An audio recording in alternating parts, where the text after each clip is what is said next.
पूरी दुनिया में कोरोना वायरस के नए रूप से घबराहट का माहौल है। इस बीच कई वैक्सीन भी लॉन्च हो चुकी हैं जिससे राहत मिले। तमाम देश इस जद्दोजहद में डटे हुए हैं कि कैसे यह आफत खत्म हो और चैन की सांस ले सकें।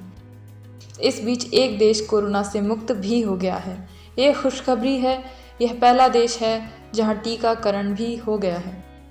वैक्सीनेशन शुरू करने वाला यह पहला देश है। देश का नाम है पलाऊ गणराज्य। बहुत ही खूबसूरत देश, न सिर्फ अपनी लोकेशन से बल्कि अपने इतिहास और अपनी बनावट से भी।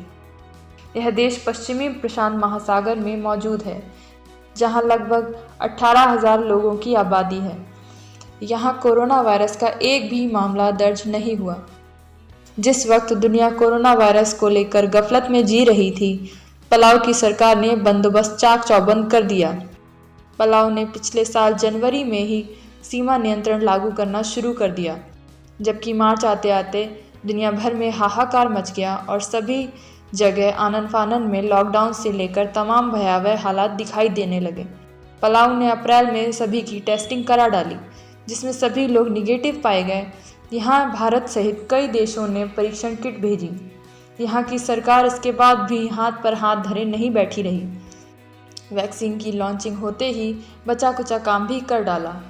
नए साल की शुरुआत में अमेरिका से मोडर्ना वैक्सीन की 2800 खुराक पलाऊ के स्वास्थ्य मंत्री एमा रॉबर्ट्स ने हासिल की और वैक्सीनेशन शुरू करा दिया। यहाँ की सरकार ने कुल 30,000 खुराक की डिमांड भेजी है, जो अगले दिन महीने में मिलेंगी, जबकि आबादी 18,000 ही है।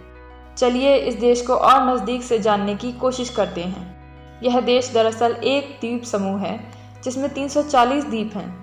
इसमें कुल 16 राज्य हैं जिनके झंडे भी अलग अलग हैं। इस देश का कुल क्षेत्रफल 604 वर्ग किलोमीटर है। कोरोर यहाँ का सबसे ज़्यादा आबादी वाला राज्य है। यहाँ की आबादी 11,444 है और इसका क्षेत्रफल लगभग 60.52 वर्ग किलोमीटर है। सबसे कम आबादी वाला क्षेत्र है तो हुबेई है। यहाँ की आबादी केवल 25 है। इतने लोग तो किसी छोटे मोटे दफ्तर में होंगे। इस राज्य का क्षेत्रफल 900 वर्ग मीटर है। प्रशासनिक राज्य मेलिक की आबादी 334 है और एरिया 44 वर्ग किलोमीटर है। गरेमलेंगुई राज्य की आबादी 350 है और इसका एरिया 68 है, जो कि क्षेत्र में सबसे बड़ा राज्य है। सोनोसेरोल राज्य की आबादी 40 है और इसका क्षेत्रफल 3.1 वर्ग किलोमीटर है। उत्तरी राज्य कायांगल की आबादी 54 है और इसका क्षेत्रफल 1.7 वर्ग किलोमीटर है। अंगौर राज्य की आबादी 119 है और इसका एरिया 8.06 वर्ग किलोमीटर है। गर्दामाऊ राज्य की आबादी 185 है और इसका क्षेत्रफल 34 वर्ग किलोमीटर है। मिलेकोइक राज्य की आबादी 277 है और इसका एरिया 26 वर्ग किलोमीटर है। गिवाल राज्य की आबादी 282 है और इसका एरिया 17 वर्ग किलोमीटर है। गतपांग राज्य की आबादी 282 है और इसका एरिया 33 वर्ग किलोमीटर है। चेज़र राज्य की आबादी 291 है और इसका एरिया 43 वर्ग किलोमीटर है। गारचेलांग राज्य की आबादी 316 है और इसका एरिया 11.2 वर्ग किलोमीटर है। गरार्ड राज्य की आबादी 413 है और इसका एरिया 34 वर्ग किलोमीटर है। पेलेलियू राज्य की आबादी 484 है और इसका एरिया 22.3 वर्ग किलोमीटर है। एराई राज्य की आबादी 2455 है और इसका क्षेत्रफल 59 वर्ग किलोमीटर है। इस देश की समुद्री सीमाएं न्यूजीलैंड और सोलोमन द्वीप से जुड़ी हुई हैं। कुदरती तौर पर अंडर वाटर इकोसिस्टम से होने से जलवायु शुद्ध है। यहाँ का 87% क्षेत्रफल प्राकृतिक जंगल है। वर्षावन होने से पूरे साल यहाँ बारिश होती है और औसत तापमान अमूमन 28 डिग्री रहता है। यहाँ का प्रमुख कारोबार जल पर्यटन और मछली पालन है। सब्जियाँ, सुपारी, ज़मीन के अंदर पनपने वाली पौध आदि मिश्रित खेती होती है। गहरे समुद्र में पाए जाने वाले खनिज खासियत हैं यहाँ की। इसके खनिज पदार्थों में सोना पाया जाता है। यहाँ कोई केंद्रीय पुलिस नहीं है, बल्कि हर राज्य की पुलिस अलग है। समुद्री police Palau bureau of public division of marine law enforcement है। इस देश की अपनी सेना नहीं है। अमेरिका यहाँ की ज़मीन चीन और जापान पर नियंत्रण या मोर्चे के लिए इस्तेमाल करता है। 6 किलोमीटर एरिया में बना हुआ यहाँ का एक अंतर्राष्ट्रीय हवाई अड्डा है।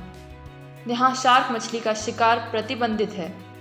25 सितंबर 2009 में दुनिया की पहली शार्क सेंचुरी बनाने की घोषणा यहाँ की सरकार ने की है।